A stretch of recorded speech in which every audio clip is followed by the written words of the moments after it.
Welcome to The Pick List, the podcast for curious food industry minds. I'm Julia Glotz, a writer, editor and consultant specialising in food and drink. Every week, I'm joined by an expert guest to discuss the news, trends and developments shaping food and grocery retail right now. You'll get a personal perspective on how business leaders and leading thinkers from different parts of our industry are making sense of the big issues. My guests will also share what's on their personal reading list, bringing you a curated selection of thought-provoking articles from the trade press, national media, and other titles. You can find links to all the articles and suggestions for further reading in the episode show notes and also on thepicklist.co.uk. Now let's start the show. Hello and welcome to episode 44 of The Pick List. I hope you're all having a good week. I wanted to start by saying thank you to everyone who got in touch following my first solo episode last week. When I sit here in my living room, huddled over the microphone, recording the podcast, it's sometimes quite hard to picture you out there listening to what I'm recording. I can look at the stats, of course, I know that people are listening, but sometimes it's really nice to hear from real people and to hear that you're excited about the pick list being back and also that you're enjoying the new format. So thank you to everyone who got in touch. It really means a lot. Now, one of my absolute favourite things about doing the pick list is finding out which articles my guests have picked to talk about, partly because I'm very nosy and I do find it really interesting to see what people are reading, but also because it often forces me to go outside my own media bubble and to read about issues that perhaps wouldn't have been on my radar otherwise. And that's precisely what happened with my guest this week, Falu Shah.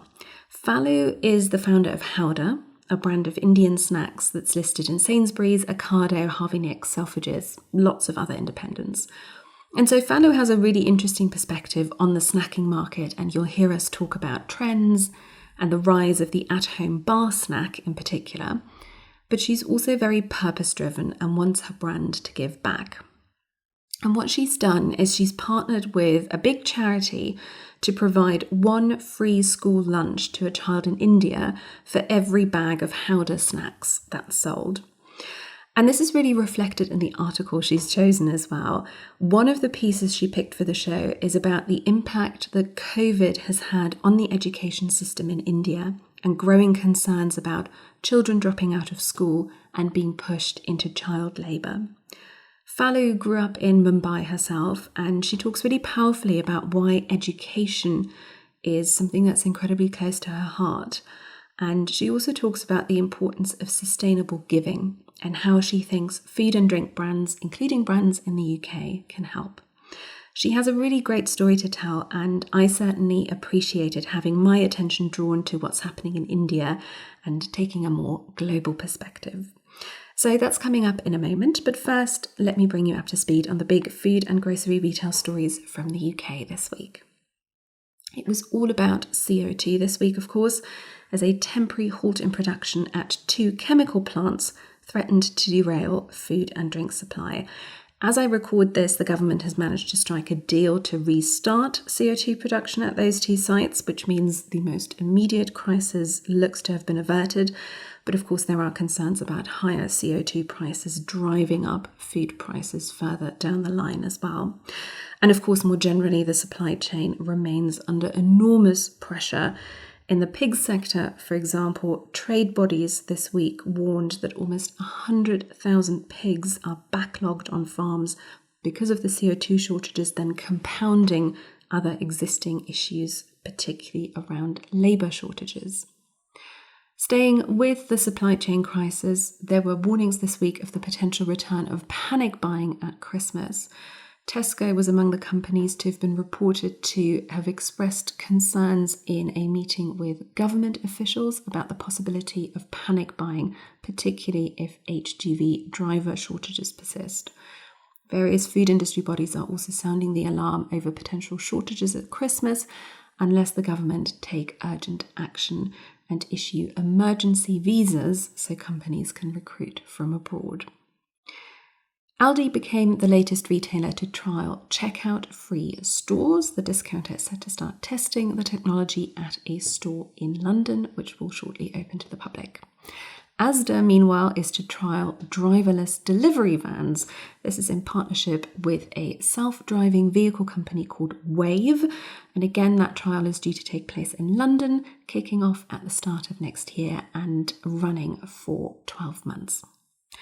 Morrisons was reported to be moving into food service wholesale, supplying pubs, restaurants and hotels thanks to a partnership with an online portal that allows businesses to order directly from suppliers. And M&S is looking to accelerate its digital transformation with its first venture capital investment in 2 decades. It's put nearly £20 million into a new technology fund managed by a company called True.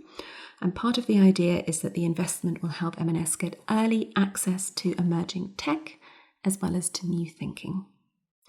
Compass Group and Oxford University have been doing some interesting research on the impact of eco-labels on people's food choices. There's a write-up on the study in The Guardian this week. Not much in the way of specific facts and figures at this stage, but certainly some interesting observations around how labels and also product descriptions can drive consumer choice. Finally, vegetable oil sprays that help consumers manage their fat intake. Those have been around for quite some time. But now Saxa, the brand owned by Premier Foods, is looking to do the same for salt.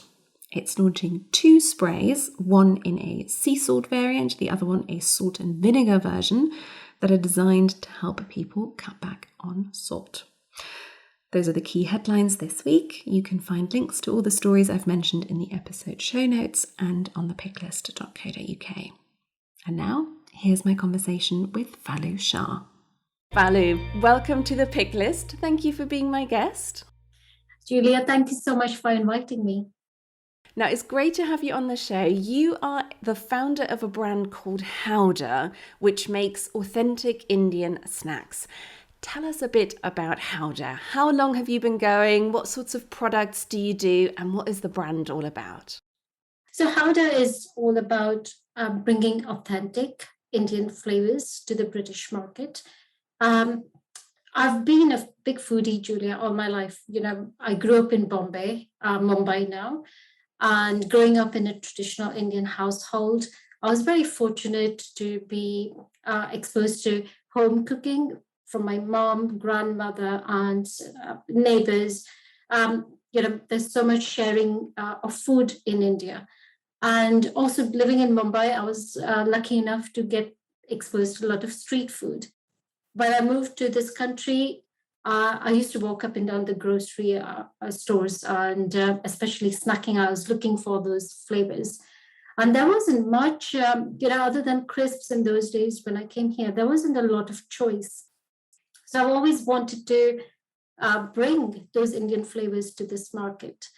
I started looking at this more seriously and soon realized that there was a gap in the market. There was premium Indian flavored snack was definitely missing, but there was also a demand. Indian food has been the most popular, one of the most popular Friday night food for people. They know this food, they understand the flavors, but yet nobody was doing anything in the snacking category. So I've brought to the market these 4 flavors. We've got 4 snacks at the moment: Bombay mix, masala dippers, onion bhaji, and bakawadi. And the bakawadi is my favourite because you very kindly sent some samples as well, and I can attest they're delicious. But they're an interesting one, aren't they? Because they're a spicy yet sweet snack, and that was very unexpected. Did you find that you really had to sort of explain to British consumers and retail buyers what that was about? Absolutely. I think educating customer to these flavor profiles has been one of the challenges which we are working with, because Indian food in people's mind is curries and Bombay mix. And getting these flavor profiles, which is sweet and spicy, together, we've seen in recent time lots and lots of products are bringing those flavors together. But when we launched it early on, it was something we had to talk to, we had to sample, we had to explain what was going in it, because it's got a mixture of fennel and cumin and cinnamon. So it's got natural spices which create that heat, but it's also got spices which bring out flavor. And where are you listed at the moment with your products? Um, we are listed, very fortunately, we recently got a listing with Sainsbury's. So during pandemic, just before COVID happened, Howdah was selected to go into future brands aisle, and we were supposed to go in March, but there was a delay because of COVID, and we landed into stores in June, July. So yeah, the snacks did really well during the time. It was one of the fastest selling snack on the fixture, on the future brands fixture. And from then on, because we got a permanent listing with Sainsbury's. But apart from Sainsbury's, we started our journey with farm shops and fine food halls. So we're listed with Harvey Nichols, Selfridges. We're online with Ocado, and across the country we are with fine food shops and farm shops. And there is another really important component to Howdah that we're going to talk about quite a bit on the episode today. You describe Howdah on your packs actually as the snack that gives back. What does that mean, and why is that so important to you? Snack that gives back is a simple concept. It's an initiative we've taken on. It's one bag equals one free school lunch. So when you buy a snack, you are giving back a school meal to a child in need. It's very important to me because when I got into food business, I was inspired by the founder of Tom's, Blake Mycoskie, who did his one for one. And I wanted to create a business that was going to give back. What I'd realized is, there are so many problems, and people are constantly asked to help out to charities. And as humans go, we always want to help. I think there's no shortage of helping, but there's also a charity fatigue which creeps in. And I love the concept of sustainable giving. And I felt that if for every bag we could give something back, then customer gets to enjoy a snack, but also without them having to fork out any money, they are feeding a child in need.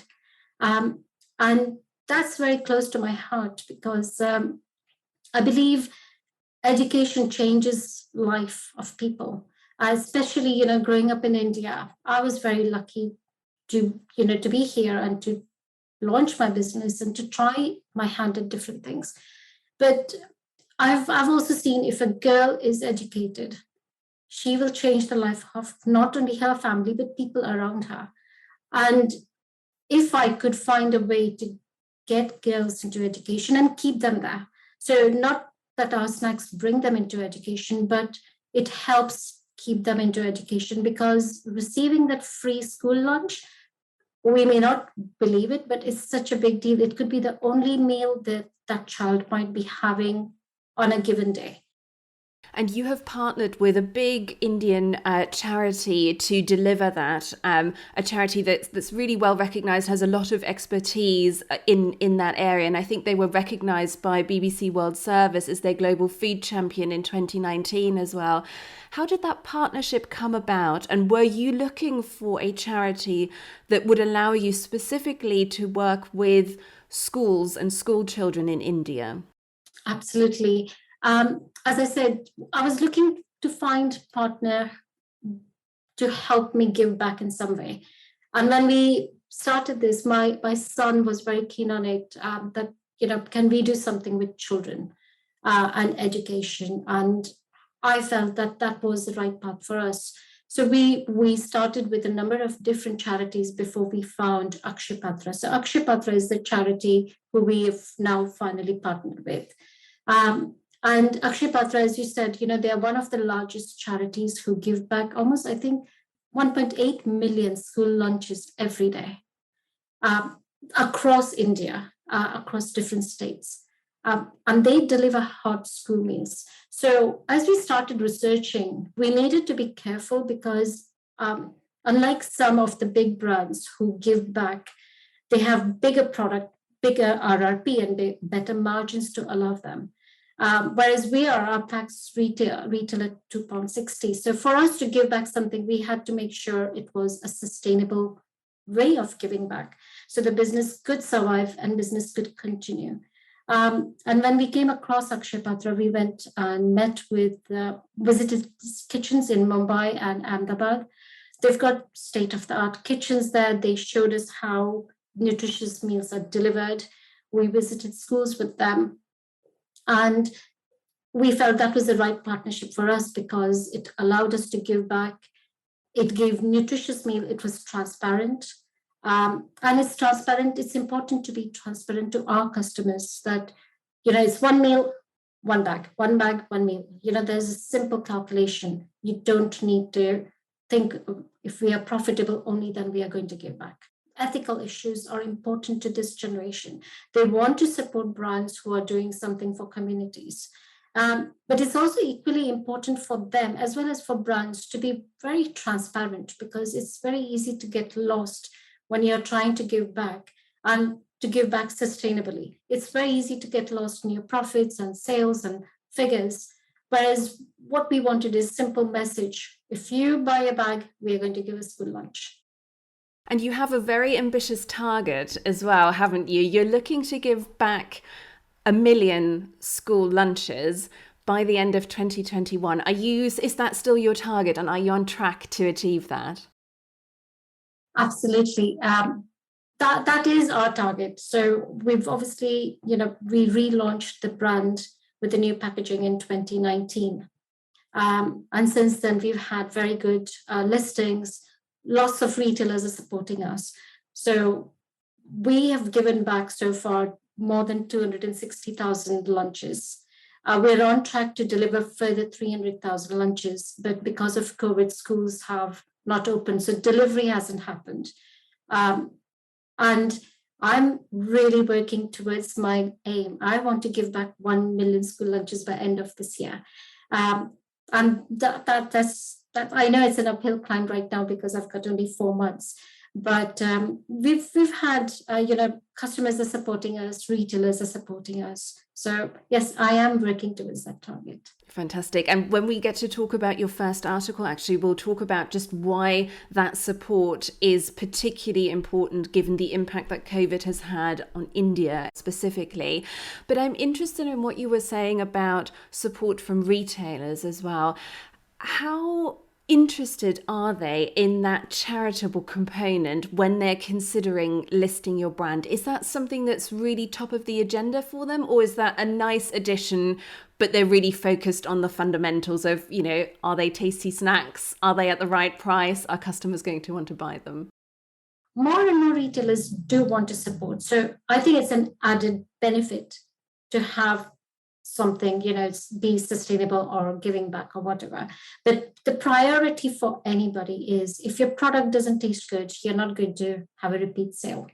And even if they give you a listing, if you do not have customers coming back for more, then it's pointless exercise for them and for you. So I think first and foremost, retailers love to see what you're doing something extra, but then I think it's equally important that your product delivers.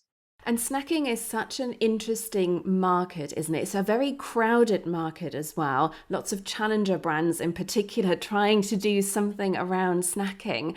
When you're talking to retail buyers, what are they looking for from snack brands at the moment? I think retailers are looking for a point of difference to give you that shelf space. They're looking. I think occasion has grown enormously in last years since COVID has happened. People are eating at home. They want to at-home bar snack. I think is a very big category right now. It's evolved obviously in last 2 years very quickly. Snacks which deliver on the taste trends, as so hot spices are current trend. People are wanting hot food. As well as I think vegan, clean food, free from artificial colors and flavors. Consumers looking for those key aspects in a snack. There are so many variations of crisps and popcorns. and consumer is looking for something different. Especially, I think, because of COVID, because we've been at home, people have had more time to research. They want to explore new things. They want to have those flavor adventures. And I think retailers are responding to that. And I really like what you said about this at-home bar snack as a kind of new occasion, because you're absolutely right. There obviously has been much more at-home drinking, or generally kind of, I suppose sort of more sophisticated at-home eating. And the bar snack, in a way, is a natural extension of that. I'm also interested in health and HFSS, because again, I feel like every time I'm talking to anyone in grocery at the moment, and you're laughing, because of course it's top of the agenda for everyone. How have you been affected by this? Have you had to look at recipes, or are retailers asking you different questions about health at the moment? People want healthier product, but they still want taste. So it's going to be trying to get a balance of both, because if you take taste out of the product, you're losing the customer. And I think if the products are not healthy, again, it's going to impact your future as a brand. So retailers are looking, they are discussing what, for us especially, yes, we've had retailers asking what are our plans, have we got NPDs in pipeline? And yes, we have been working on that for a while, and we are hoping to be introducing NPDs which will respond to that. Very interesting. I'm not going to push you too much on what the NPD might look like, because I know you'll have your launch plans. But are you, because at the moment you're in sharing bags, and obviously portion control is a big part of the whole health piece. Are you looking at, when you're talking about NPD, are you thinking primarily new flavors or reformulation, or also different pack sizes? So we are looking at new flavors. We are bringing new textures, new flavors, new base component or ingredients, so to say.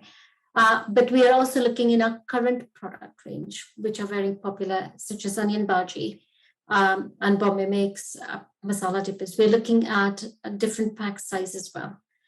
We're looking at both because current products are already, known. People want them, and portion control makes very good sense for us to, launch into. But at the same time, we want to also continue with, with our innovative products. So we are looking to launch new products as well. Now let's talk about your first article, and it takes us back to an issue, as we've already talked about, that's really, really close to your heart.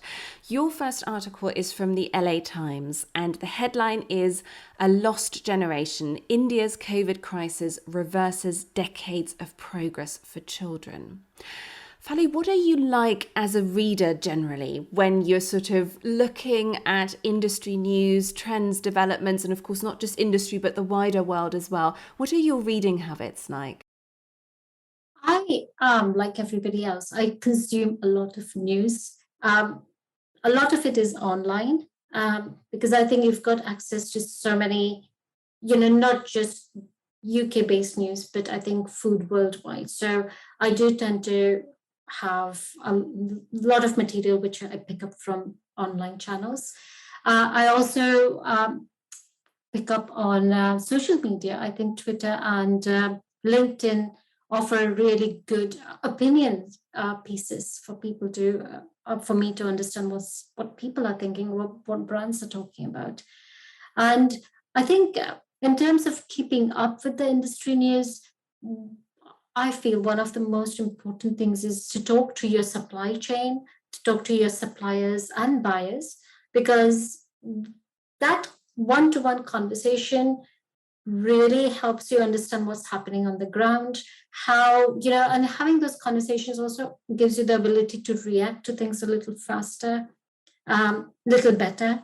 This particular LA Times article that you have chosen, and just for context for listeners, the story that it tells is that India, of course, has been hit very hard by COVID, particularly by the Delta variant more recently.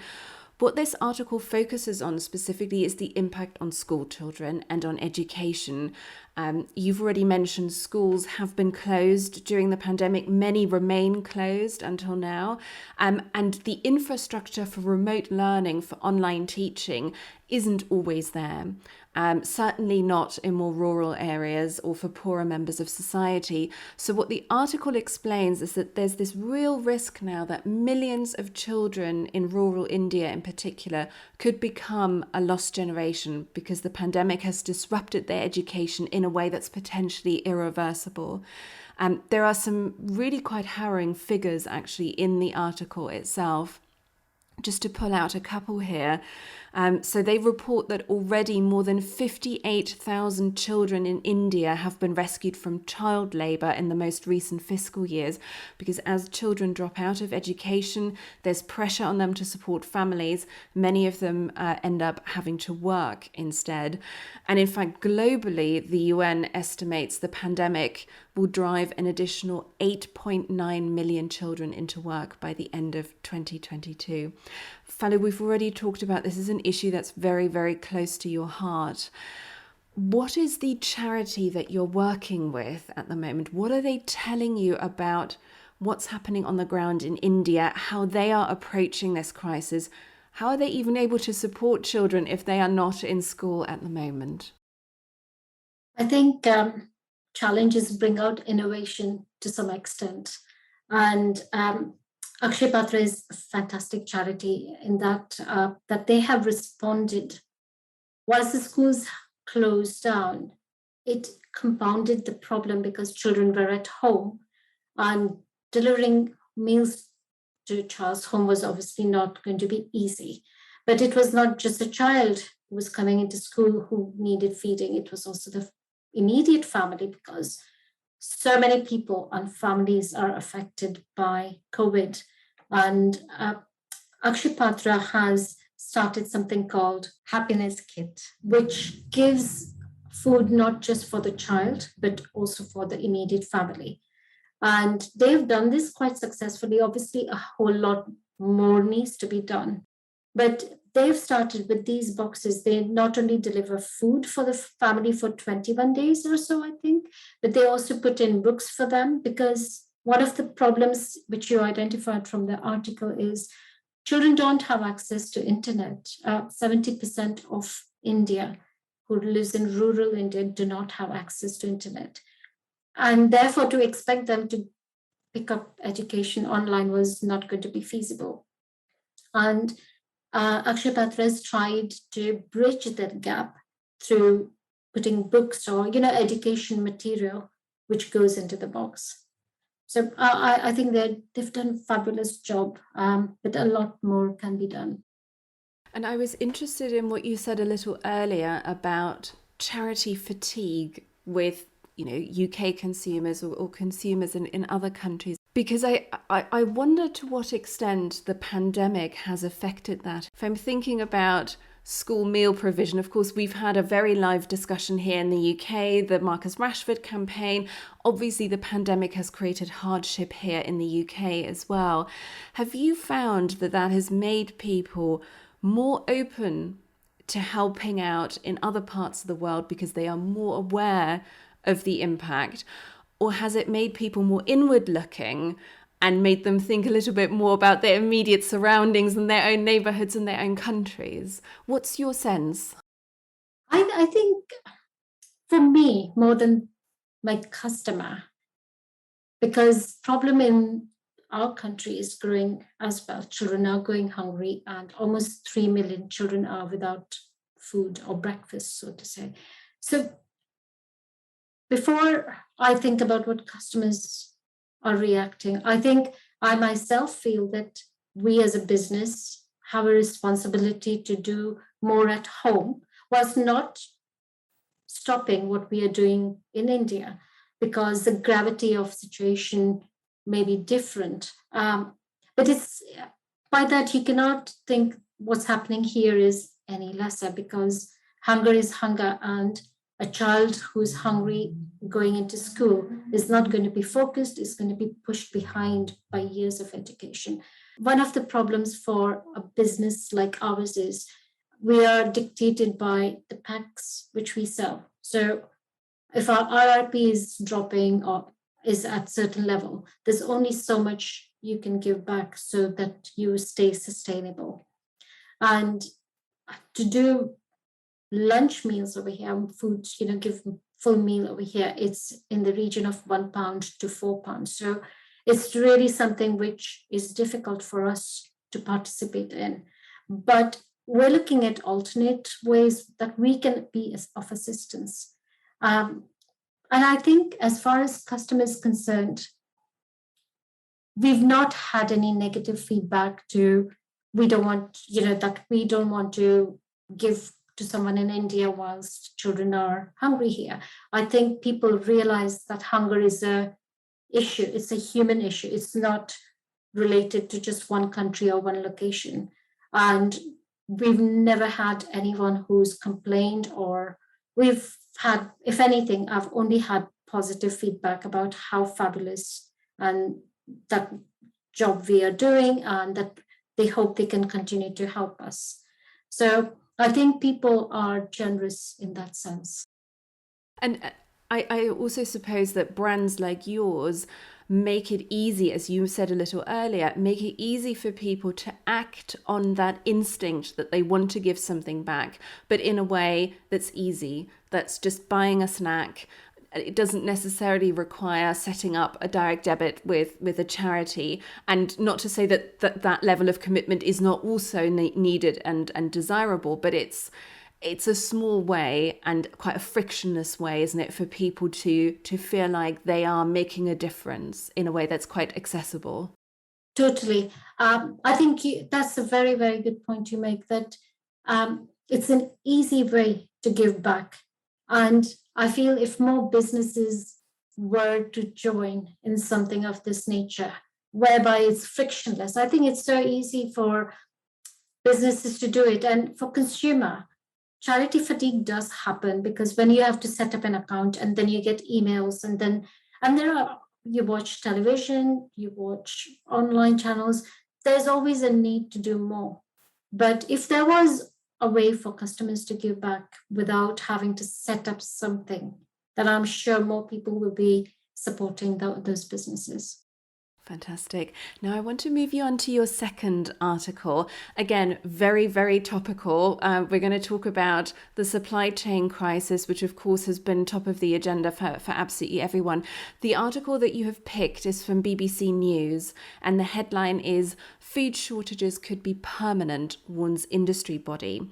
The industry body they're referring to is the FDF, and it's from a speech by their Director General, Ian Wright, who warned that because we're seeing structural changes in the labour market in the UK, that consumers might not be able to find the products they always want on supermarket shelves, and that this could well become a more permanent state of affairs. Falu, what was it about this particular article that caught your eye? Why was this something you wanted to talk about? The article touches on just in time. We've been so used to, as consumer, we're so used to getting what we want at any time we want. So with the onset of Amazon and dark stores, you know that you can get things within 1 hour. And we are constantly pushed into, making last minute decisions. And I think this article brings out that there will be, if there is a food shortage, if it's not changeable, reversible, we're going to have to get used to not getting anything at any time that we want. And I feel, of course, we change, consumer behavior changes, and it adapts very quickly. And I feel sometimes less is more. And probably, in some ways, whilst we don't have as much choice, it will also allow consumers to make right choices. And am I right in thinking that Howdah is manufactured in India at the moment? Have you been in any way affected by supply chain issues? Has it been harder for you to get product out of India and distributed to the UK? No. So we've been very fortunate that we've not been caught up or caught out in supply chain issues so far. We've reacted as well. We've responded much sooner. So we've worked with our manufacturer, making sure that, if there were any issues, how do we work with them ahead of time? How do we make sure that they get forecasts from us well ahead of time? Um, so we've been very fortunate. We've not been affected by the issue, but we hear of those issues. Especially when we are moving goods around here. You've got to work constantly to make sure that deliveries are taking place on time when they are taking place, and we do fall into where priorities product is shifted faster than lesser priority products. Um, but overall, it's not impacted us. I think we've kind of so far not been affected by it. That's very good to hear. Of course, in light of all this various supply chain issues that we're going through at the moment, there's a lot of talk about nearshoring and bringing production closer to home. Have you, as a result of what's happening in the wider industry, have you looked at your own supply chain and maybe thought about potentially moving manufacturing to the UK? So when we launched our brand, we looked at manufacturing here. What we came across is to get the flavors, get the authenticity in our product. We were not getting those flavors right once we tried, because a lot of these products are quite complicated with number of ingredients which go into it. So at the moment, we're not looking at bringing manufacturing to the UK. What we are already doing is production is in India, but we are co-packing in this country, which allows us to keep some control, and distribution is easier as a result of that. Now, the final article we will talk about is an article I picked from The Drum, and the headline is UK CMOs expect D2C to account for 30% of sales in 5 years. This is from a piece of research by Channel Advisor, and they surveyed 300 UK brand CMOs about direct-to-consumer selling. And I thought the stats were quite interesting, and it was a good opportunity to talk to you about your experience of D2C as well. Just to pull out a couple of stats for listeners here. So 97% of the CMOs that were surveyed in this piece of research say D2C channels have become a priority for them during the pandemic. I think that's probably not surprising, but 97% is pretty high. And 47% say their brand is selling more as a result of going D2C. And then the forecast, which is what that headline referred to, is that nearly 50% of those marketers at brands say they expect D2C to account for up to 30% of sales over the next 5 years. So I was really keen to understand how you have experienced D2C and how important that is to your brand now, because you have a web shop, but you also sell through subscription boxes and recipe kits. Just give us an overview of what kind of D2C you do at the moment. Omnichannel is the way forward, and it's the way for us. Because we are a young brand, we are a challenger brand, to go directly only into D2C with very limited snack offer. We've got 4 snacks. It doesn't justify us putting a lot of money into our website. What we have tried to do is we've obviously got our web store for people to buy from. And we did really well in the last 2 years on our website. There was much more footfall. People were very interested, and the purchase level did shoot up for us as well. However, we've tried to make sure we can support our retailers who are giving us a space in their store, because I believe that as a challenger brand, people want to go and see your product, want to see what it's like. And in the old days, we could sample, but obviously we can't sample anymore. But the stores are happy to start sampling. So that gives us that opportunity for customer to give a trial to us. So we are looking at keeping both channels open for us. People can come and buy from us, and we give a point of difference by giving them a trial pack of 4 or tasting pack of 8. But most of the time, we work very hard with our retailers with the dark stores, with the online channels, subscription box companies, where they are already investing so heavily in these channels that it's easier for us to work with them. And as we were talking earlier, people are buying, it's an at-home bar snack. So our snacks go really well with craft beers, gin and tonics.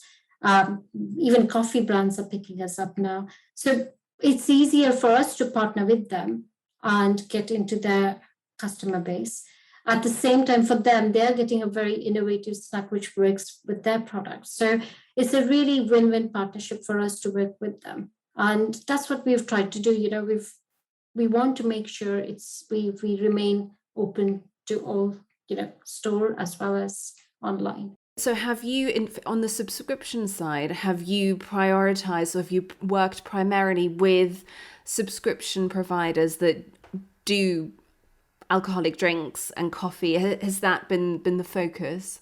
That yes, so we picked up on that early on when COVID hit, and soon people were wanting bar snacks with their drinks. And we reached out to subscription box companies, especially craft beers and gin and tonics and such gift hampers. Again, our snacks work very well with them. So we did reach out, and that gave us a very quick, revenue. One of the reasons that brands are always interested in direct selling is obviously the opportunity to get some data and to see trends in demand that you're perhaps not always getting directly from retailers. What is it like working with subscription box providers? What level of data and insight do they typically share? And how do they compare with your typical Big Four retailer in terms of access to data? I think before I move on to access to data, one of the points which you mentioned just now gets your website lets you get closer to your customer. And one of the things which we use our website for, and we think it's really good place for us to talk to our customer, because we want our customers to feel closer to what we are doing in terms of giving back. And that story we can tell through our channel. So in that sense, having your website and to be able to live and breathe your giving back aspect through your website, tell your story, is key for us. It also allows us to gain brand customer loyalty, because once the customer understands what we are doing, what we see is a repeat footfall. They're coming back regularly to support us. So in that sense, website has really been important, and that data has been very crucial for us to talk to them. Going back to your question, I think it's more difficult to get a lot of data out of subscription box companies or dark stores, so to say. It's much you have a better access to data through supermarket. We do try and talk to our subscription boxes or gift hamper providers if there was any way they could share more data and understanding, but it's not something that's easily available. And it's still quite an emerging or nascent part of the market as well. So perhaps it'll take a little bit more time for some of that data to become available. So Falu, we're nearly at the end of our time together, but can you just give us a bit of a sense of what you have planned for the next 6 to 12 months? What's next for Howdah? You've already talked about NPD. Do you have any other plans you can share? Absolutely. Customers are looking, we are so aware of our environment and how to reduce our packaging and make it more recyclable or environment friendly. That's been on my mind for a while. Whilst it's been difficult because snacks need long shelf life, they need freshness, therefore you end up having to use foil, and it's not very easy. Our packaging is quite complex to recycle at the moment, because whilst we use paper, we also have to use foil. But I'm really excited to say that we are running trials, and one of our new product will be coming out in recyclable, 100% recyclable packaging.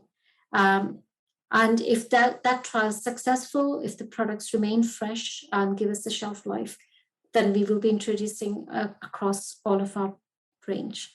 So I'm really excited to see how it works out. And we'll be doing that little bit towards reducing the impact. And what's the timeline on that? When are you expecting that new flavour in recyclable packaging to be out in the market? As early as next month. Oh, wow. So it's I'm very really imminent. thrilled. Yes, I'm really excited to say the new products launching next month.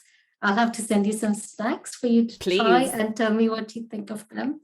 But at the moment, I can't share more about the product itself, but packaging is recyclable.